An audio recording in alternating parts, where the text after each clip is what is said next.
بسم اللہ الرحمن الرحیم رب اشرح لی صدری ویسر لی امری واحلل عقدۃ من لسانی یفقہوا قولی۔ ان عظیم ہستیوں کا ذکر کرنا ہمارے لیے دین پر استقامت کا باعث ہے۔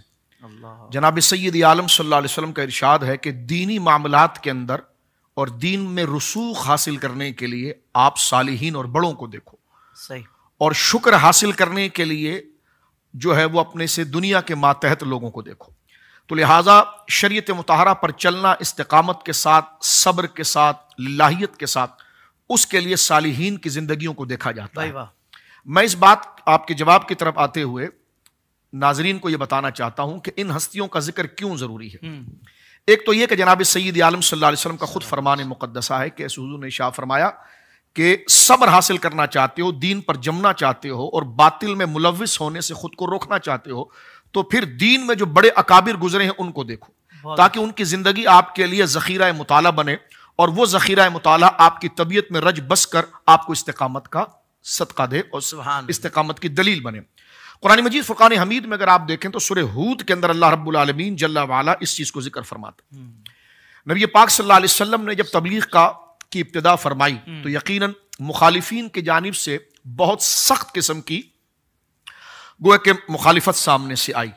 تو اس زبردست تحریک کے مقابلے کے لیے حضور سید عالم صلی اللہ علیہ وسلم کی اپنے درجے میں استقامت کے لیے اور اپنے درجے میں کمال کے لیے اللہ رب العالمین جل وعلا نے آپ کی تربیت جو اللہ نے فرمائی، پھر آپ نے ساری خدائی کی تربیت فرمائی، تو آپ کی تربیت کا جو سب سے پہلا حصہ قرآن کریم ذکر کرتا ہے وہ یہ ہے کہ اللہ فرماتا ہے وَكُلًّا نَقُصُّ عَلَيْكَ مِنْ أَنْبَاءِ الرُّسُلِ مَا نُثَبِّتُ بِهِ فُؤَادَكَ۔ فرمایا حبیب ہم آپ کو سارے نبیوں کا قصہ سنائیں گے اور سارے رسولوں کا قصہ سنائیں گے۔ کیوں؟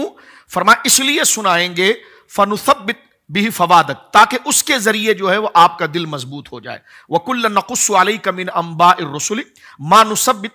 بِهِ فَوَادَكَ، کہ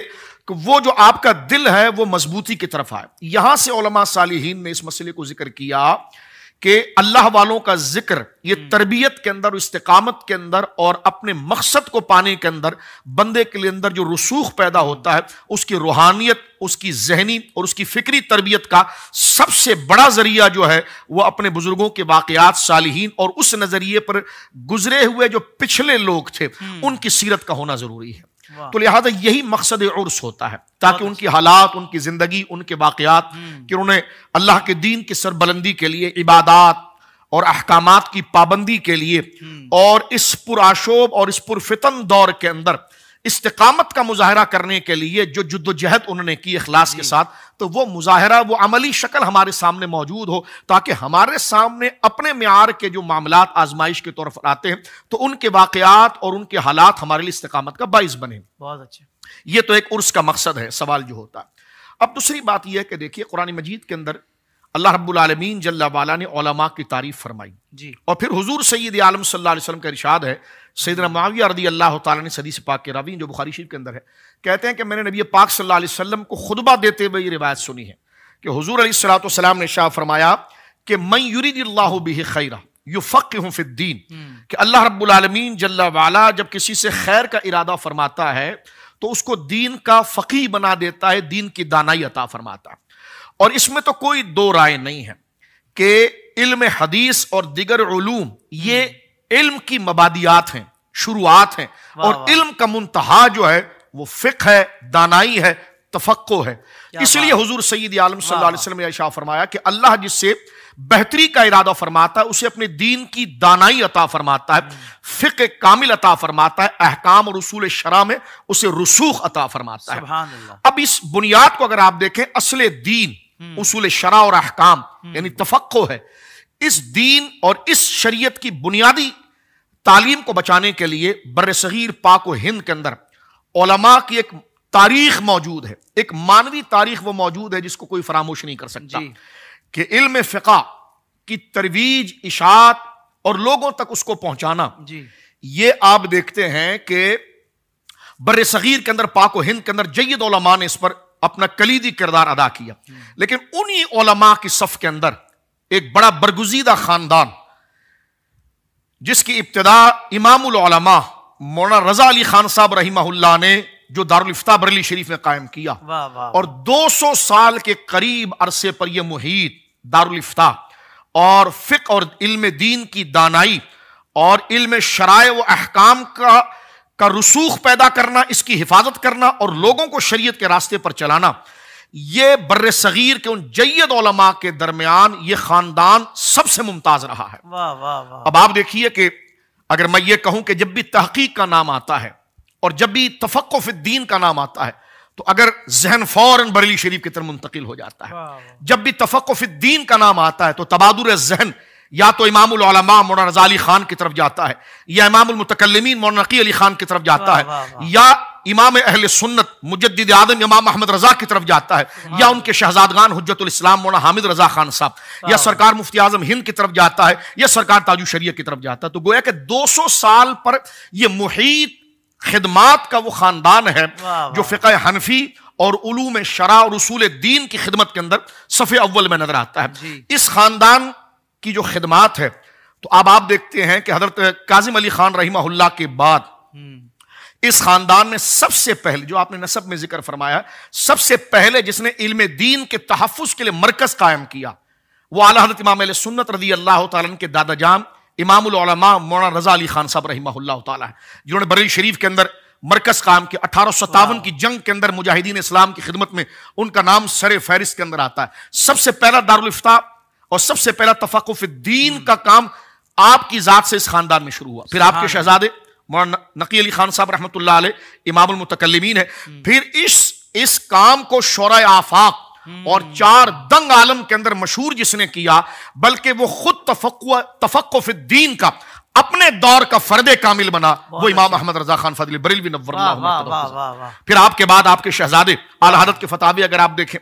تو جناب موجودہ تحقیقات کے اعتبار سے تخریج کے ساتھ 30 جلدوں پر فتاوی رضویہ شریف موجود ہے۔ اس پر ایک الگ پروگرام ہونا چاہیے کہ وہ علم کا کیسے شاہکار ہے۔ اس کے بعد آپ کے شہزادے مولانا حامد رضا خان صاحب رحمۃ اللہ علیہ، جن کو اعلیٰ حضرت نے خود پڑھایا، آپ کا ایک جلد میں فتاوی آج ملتا ہے، فتاوی حمیدیہ، اور اللہ نے جو آپ کو تفقہ عطا فرمایا تھا اور عربی ادب کے اندر اور تاریخ میں جو رسوخ عطا فرمایا تھا تو زمانہ ان کی صلاحیتوں کو سلام پیش کرتا ہے۔ اعلیٰ حضرت کے چھوٹے شہزادے حضرت مفتی اعظم ہند رحمۃ اللہ علیہ مولانا مصطفیٰ رضا خان صاحب رحمہ اللہ، وہ تفقہ کا ایک نشان ہے۔ آپ کے فتاوی ابھی موجودہ دور میں اگر آپ دیکھیں گے تو مزید تحقیقات کے ساتھ اور مزید آپ کے علمی نبادرات اور رسائل کو جمع کر کے 7 جلدوں میں فتاوی مفتی اعظم گویا کہ بھی موجود ہے۔ اسی طرح ان کا وہ فیضان پھر مفسر اعظم مولانا ابراہیم رضا خان رحمہ اللہ تک پہنچتا، یہ وہ شجرہ نسب ہے۔ لیکن ان جو دعا اللہ رب العالمین جل وعلا نے بزرگوں کی قبول کی اس خاندان کے اندر، تو یہ چراغ بجھا نہیں بلکہ یہ فیضان جو وہاں سے چلا وہ اپنے دور مبارکہ کے اندر حضرت سلطان الفقہاء فخر المحدثین سراج المفسرین حضرت شیخ الاسلام المسلمین آیات من آیات اللہ حضور تاج الشریعہ مفتی محمد اختر رضا خان الازہری رحمہ اللہ تعالیٰ کی سیرت مبارکہ کے اندر نظر آتا ہے۔ کیا کہنے شاہ صاحب، حضور تاج الشریعہ رحمہ اللہ تعالیٰ آپ کیسی شخصیت ہیں، ہمارے پاس الفاظ نہیں، مجھ جیسا ایک کم علم اور ہینچ مداں قطعاً اس بات کی صلاحیت نہیں رکھتا کہ ان کے مقام کا کمال کے ساتھ ادراک کرے، اور یہ وہ چیز ہے کہ آنکھ والا تیری جوبن کا تماشا دیکھے۔ میں پوری دنیا کے علماء کو اس وقت ان کی خدمت میں عرض کرنا چاہتا ہوں کہ جنہوں نے تاج الشریعہ کے ساتھ صحبت اٹھائی ہے ان کو پتا ہے کہ تاج الشریعہ علم کے کس آفتاب اور مہتاب کا نام تھا۔ بلکہ میں یہی جملہ کہہ کر اپنی بات کو سمیٹنے کی طرف جاؤں گا کہ حضرت تاج الشریعہ رحمہ اللہ تعالی علم و فضل کا وہ بے داغ آئینہ تھا جس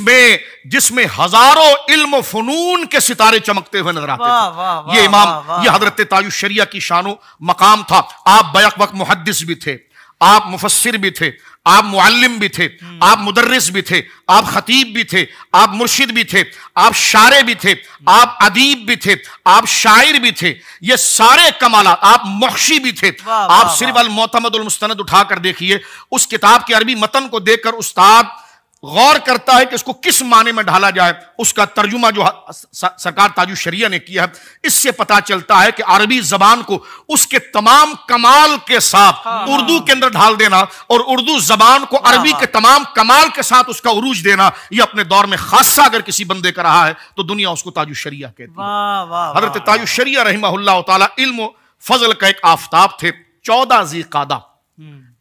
قعدہ 1361 ہجری بمطابق 1943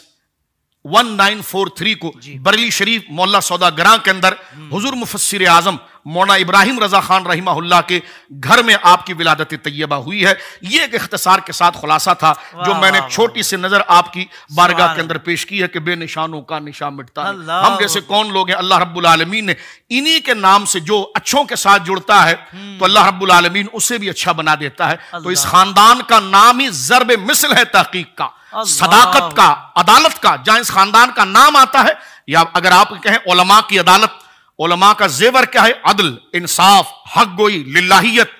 عشق رسول، وفاداری دین. یہ آپ علماء کی شان کی فہرست بناتے چلے جائیے، ذہن اس خاندان کی طرف